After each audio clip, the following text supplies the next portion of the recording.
Hello everyone, in this video we will look at the while loop, and before we start, as always, please click the like button, subscribe to my channel if you want the more content. In the previous lesson we covered the for loops, and let's just have a quick refresh of how does it work. So the for loop starts with a for keyword, then follows with the opening parentheses, the declaration of a variable. By the way, this variable can be used just between the loop scopes. Then we declare the condition when our loop has to stop, and incrementing our value to avoid making our loop infinite. So let's look at the while loop, and we will design it based on our already existing for loop. So unlike the for loop, we have to declare our variable separate, not inside the loop itself, but separate in the method. So let's just declare int I. So let me just comment this piece of code. So we will declare int I equals 0, and to declare the while loop we are using the while keyword, open and closing parentheses, and between the parentheses we actually do the same as we do in our for loop. So we declare in the condition when our loop have to be finished. So this will be I less than marks length. So the marks length is just the length of our array. And then, as the same way as in the for loop, we have to open and close curly braces, and between the curly braces we will execute our code.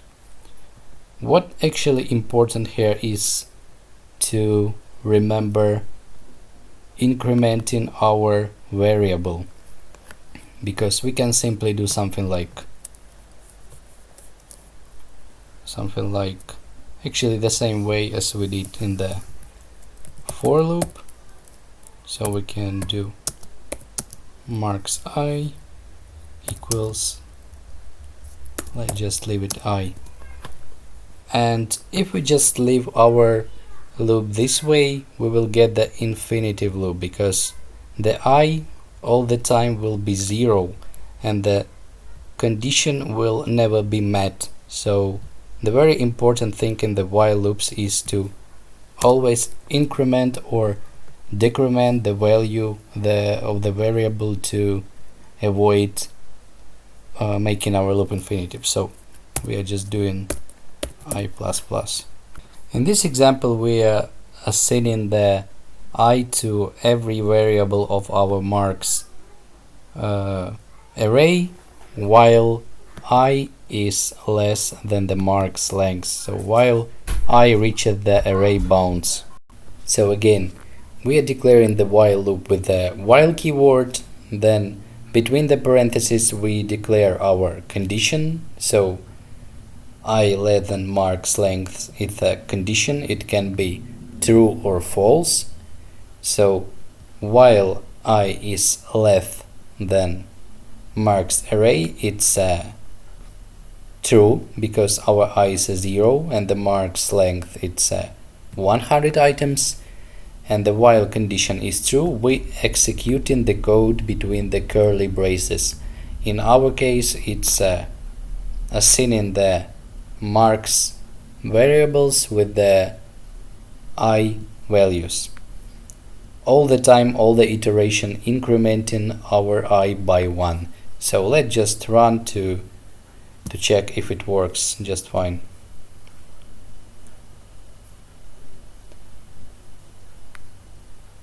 Yeah, actually I forgot to print,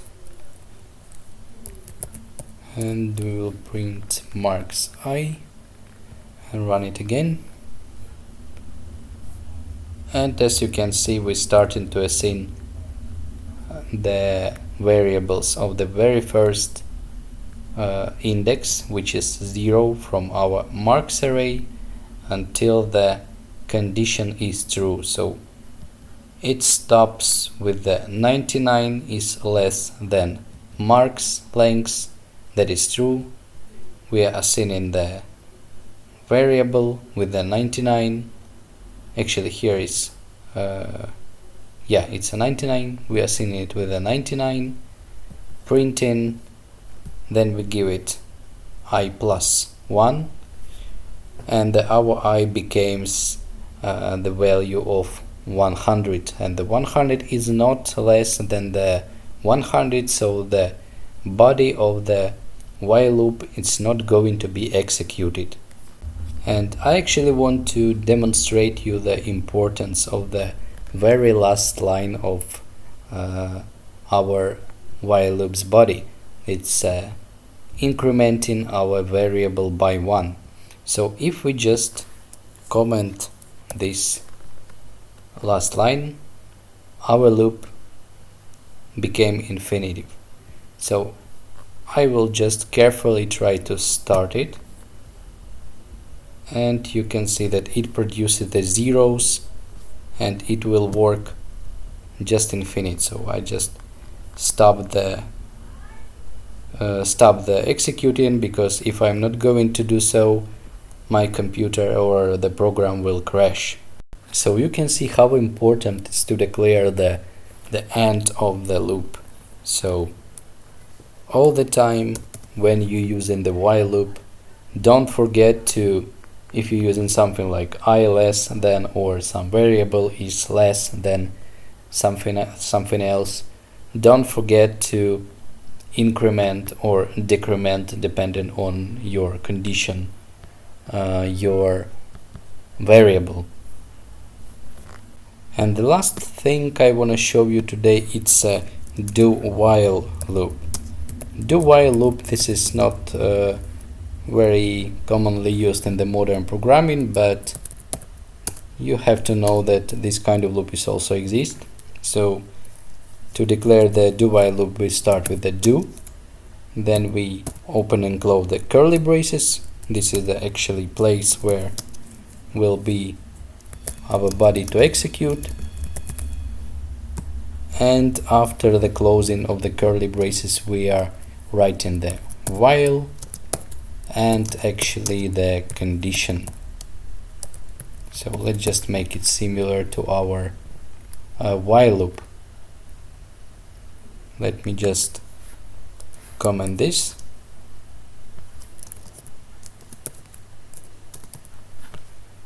And inside the body, let's just do the same to verify if the behaving of the loop is similar to the while. Oops, actually I did the mistake I told you before. It's incrementing the variable to avoid infinitive loop. So as you can see, we got the absolutely similar output as we had in the while loop. And you may be wondering, why do we need to know about all those loops, or why do we need to use the while or do while loops if we already have the for loop? So let's look at the difference between those three loops in the Java. And actually the main difference between those three loops is that the for loop is better to use when you already know the count of iterations. So when you already know the, for example, length of the array, so you know the marks array has length of 100, so there will be 100 iterations, you know it, and you'd better to use the for loop. About the while loop, it's better to use when you want to iterate over something based not on the count but on the condition, but we will talk about this a little bit later. But for now it's enough to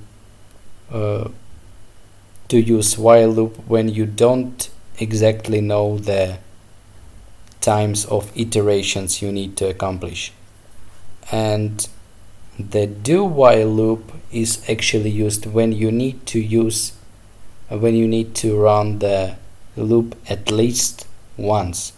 So let me just show you the difference between the while and the do while. So let me just comment back the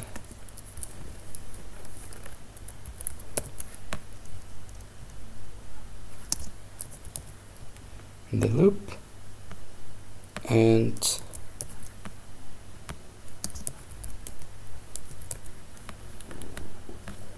the do while. So let's make the condition is I less than 0. So how do you think what the output we will get? We are getting no output here because the condition is false, so the computer comes to this line, reads, so we are going to execute some loop.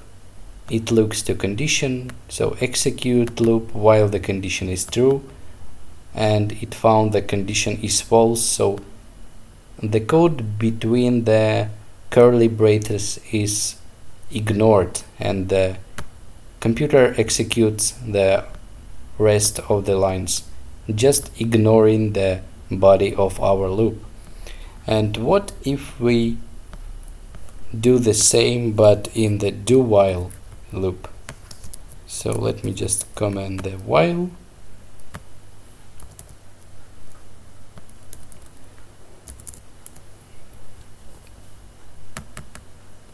and we will write the same condition here. So let's run, and as you can see the 0 is printed because in the do while loop the body executed before the condition evaluated, so at least once. So if condition the false from the very beginning, as you can see in our example, anyway this piece of code between the curly braces will be executed at least once. So the computer goes with the do, see the curly braces, execute first line, second, third, found that the condition is false, and it continues for the rest of the lines. In the case the condition will be true, it goes back to our do and repeat those lines again until the condition is met. So I think it's enough for today. Thank you for watching. Click please the like button, subscribe to my channel if you like the video, and if you have any questions leave the message. Otherwise I'll see you in the next video.